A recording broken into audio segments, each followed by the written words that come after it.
In nomine Patris et Filii et Spiritus Sancti. Amen. Fratres carissimi, te iterum fidere Patris allegro veritas liberabit vos. Welcome back into the jungle of Protestantism. Duar.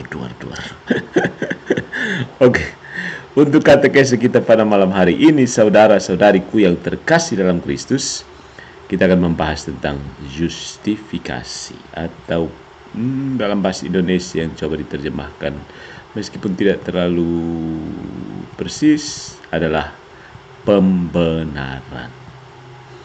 Bagaimana saya memberi judul untuk katekese kita pada malam hari ini? Saya kasih judul itu agak menggigit ya, supaya ya kamu kena gigit dong. Justifikasi ketika Protestan membangun kerajaan karton di atas ayat favorit. Once again, justifikasi adalah ketika Protestan membangun kerajaan karton di atas ayat favorit. Ini permainan kata-kata kah? Coba renungkan secara mendalam. Ada satu hobi unik umat reformasi, mengambil satu ayat Alkitab, memerasnya seperti jeruk kering, lalu membangun seluruh sistem soteriologi abad ke-16 dari sari-sari terakhirnya. Dan hasilnya bisa diduga dogma sola fide, doktrin instan yang katanya diselamatkan sekali untuk selamanya. Seolah-olah Allah menyelamatkan manusia dengan mekanisme pencet tombol, trak, pencet tombol, nyala. Tidak heran kalau kata boneka pencet itu muncul dari dedengkot sola fide sendiri. Tetapi mari kita bongkar kerajaan karton itu. Dan mari kita pakai sumber yang sama yang mereka klaim. Kitab suci, akal sehat, dan sedikit humor surgawi. Poin yang pertama. Dibenarkan katanya. Luther mengajar bahwa Tuhan itu tukang tipu. Kalau mau dipahami baik-baik, bro. Luther mengajarkan seperti ini. Aku tetap berdosa, tetapi Allah menganggapku benar. Tada, tangkap tuh ironinya. Aku tetap berdosa, tetapi Allah menganggapku benar. Hebat. Ini bukan teologi, ini permainan sulap. Dosa tetap ada, tidak dipulihkan, tidak disembuhkan, tidak dicuci, tidak diangkat.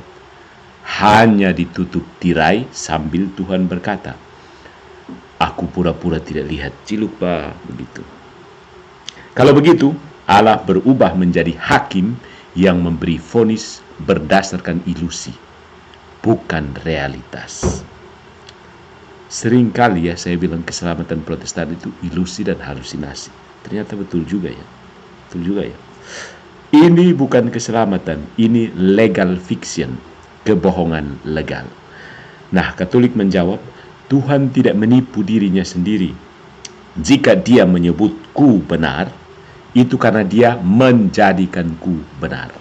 Ini bedanya operasi plastik kosmetik Luther versus bedah jantung ilahi dari gereja. Begitu. Poin yang kedua, 2 Korintus bab 5 ayat 21. Ayat favorit yang dicabik-cabik. Si paling Protestan berkata, Kristus dibuat menjadi dosa, berarti Tuhan menghukum Kristus sebagai pendosa. Logika seperti apa ya? Adam saja tidak bisa menanggung dosa saya.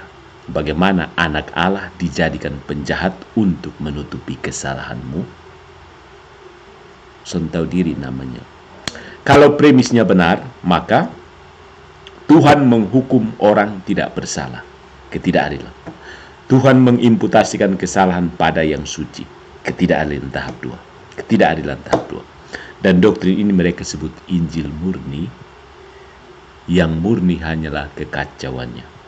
Katolik menjawab sederhana. Yesus menjadi korban penghapus dosa, bukan penjahat yang dipukuli Bapa. Bapa tidak pernah menghukum putra. Putra mempersembahkan dirinya dari cinta. bukan dari imbas murka. Pasti Calvin tidak setuju, kan dia ahli hukum dan Allahnya adalah monster. Poin yang ketiga, Roma bab 5 ayat 19. Ayat yang menghancurkan imputasi sebenarnya. Seperti banyak orang dijadikan berdosa oleh ketidaktaatan satu orang, demikian juga banyak orang dijadikan benar oleh ketaatan satu orang. Kalau Protestan mau jujur, kalau mereka mau jujur, apakah kita diimputasikan sebagai orang berdosa karena Adam? No. Kita benar-benar menjadi makhluk rusak di dalam. Kerusakan itu melekat, bukan sewaan. Ya. Maka ketika Kristus membuat kita dijadikan benar, itu berarti transformasi, bukan ditulis bagus di database surgawi. Dengan kata lain, Roma bab 5 ayat 19 adalah palu godam Allah terhadap sola fide, sledgehammer. Ya. Sledgehammer itu apa ya? Hammer martil keras, sledgehammer. Bagian yang keempat, Kejadian 15 versus Mazmur 106. Yang hafal ayat dong tahu kan, Kejadian 15 itu. Ketika Protestan terjerat di ayat sendiri. Ayat favorit mereka adalah Abraham percaya dan itu diperhitungkan sebagai kebenaran. Lalu mereka membuat dogma, lihat, sola fide, iman doang. Ya.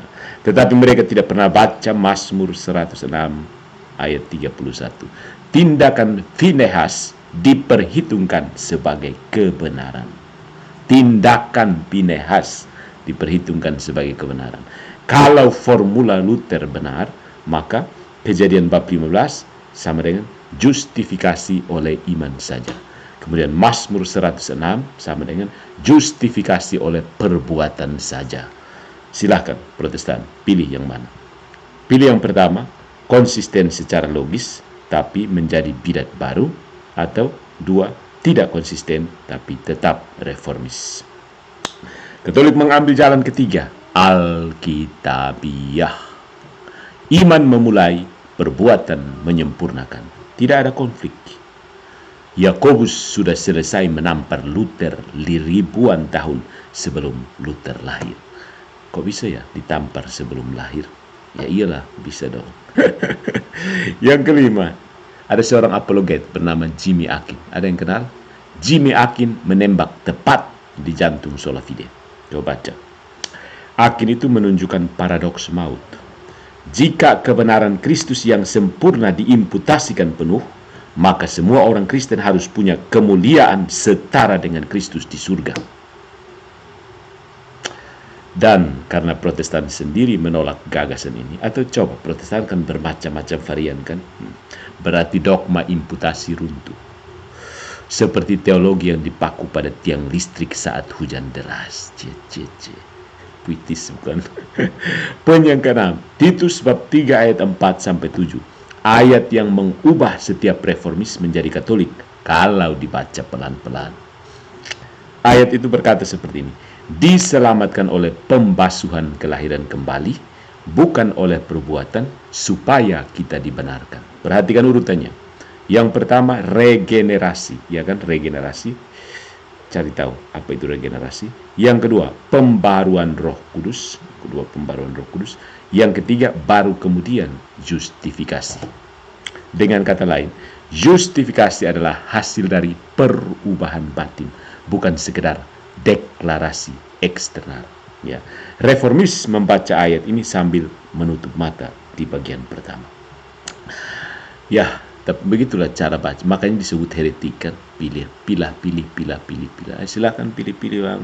Mumpung lagi diskon. Ayo dipilih-pilih. Yang ketujuh, tradisi Katolik bukan Injil murah, tapi Injil yang menyembuhkan. Gereja mengajarkan, justifikasi adalah proses menjadi kudus, bukan ilusi rohani. Kebenaran bukanlah jubah Kristus yang dipinjamkan, tetapi hidup ilahi yang disuntikan ke dalam jiwa. Infusion. Ya. Kita bukan boneka hukum yang diberi status palsu, tetapi putra-putri Allah yang dipulihkan martabatnya.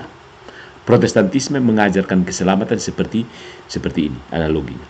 Nilai rapormu jelek, merah semua. Tapi karena Yesus anak kepala sekolah, rapornya lah yang dipakai.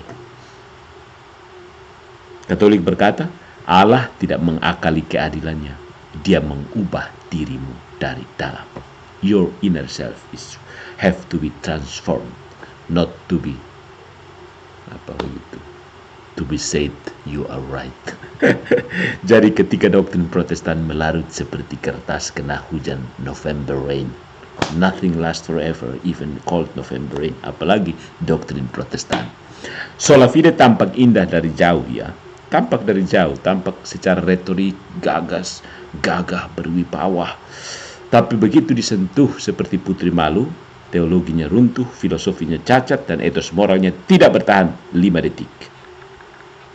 Katolik tidak menawarkan kosmetik rohani, tetapi operasi ilahi, di mana manusia lama mati dan manusia baru bangkit bersama Kristus. Itulah Injil, itulah keselamatan. Itulah sebabnya Protestantisme harus dihadapi, ditinggalkan, dan disembuhkan. Ya, dan setiap kali mereka meneriakkan sola fide, kita jawab dengan senyum kecil. Jika itu benar, Yakobus tidak perlu menulis surat. Atau buang aja Yakobus, kan Luther pernah mau buangkan this straw kah?